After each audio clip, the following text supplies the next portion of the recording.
बारामती विधानसभेच्या पोटनिवडणुकीतून काँग्रेसनं उमेदवारी अर्ज मागे घेण्याच्या जेमतेम 1 तास आधी काँग्रेसचे प्रदेशाध्यक्ष हर्षवर्धन सपकाळ यांनी जाहीर केलं की आपण या पोटनिवडणुकीतून आपला उमेदवार मागे घेत आहोत। पण उमेदवार मागे घेऊन काँग्रेसला नेमकं मिळालं काय?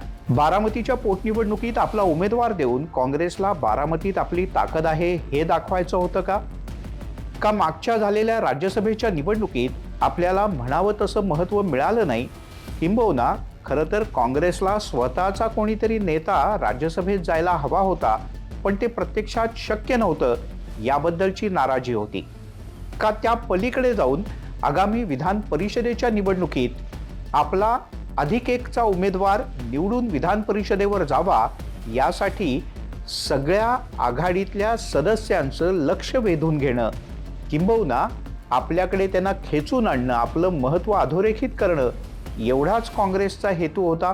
राज्यसभेच्या निवडणुकीत आपलाच उमेदवार मैदानात उतरवायचा आहे असा जर का हट्ट काँग्रेसनं धरला असता तर महाविकास आघाडीमध्ये निश्चितपणे फूट पडली असती। आता आगामी विधान परिषद निवडणुकांमध्ये जर का काँग्रेसला आपलाच उमेदवार निवडून आणायचा असेल तर शिवसेना आणि शरद पवार यांच्या राष्ट्रवादीचं समर्थन लागेल। पण सध्याची एकूण राजकीय स्थिती आणि गणित पाहता काँग्रेसला हे दोन्ही पक्ष समर्थन देतील असं वाटत नाही। स्वतः उद्धव ठाकरेच पुन्हा एकदा विधान परिषदेवर निवडून जाऊ शकतात आणि जर का उद्धव ठाकरे यांनी आपली उमेदवारी विधान परिषदेकरता जाहीर केली तर काँग्रेसला पुन्हा एकदा विधान परिषदेत माघार घ्यावी लागेल हे देखील निश्चित। महाराष्ट्रात काँग्रेसची अधोगती होईल या पार्थ पवार यांच्या विधानामुळे मोठं रान उठलं। काँग्रेसचे सगळेच नेते आक्रमकपणे या विधानाच्या विरोधात मैदानात उतरले, पण काँग्रेसला ना राज्यसभा मिळाली ना आगामी काळात विधान परिषद मिळण्याची शक्यता दिसते। त्यामुळे तशीही काँग्रेसला एकदा नाही तर दोनदा माघार घ्यावी लागले हे मात्र नक्की।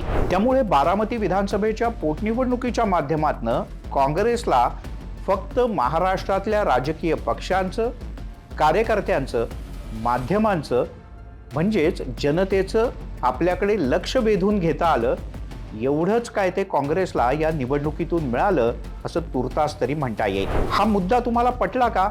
किंवा या व्यतिरिक्त तुम्हाला काय वाटतं ते जरूर कळवा।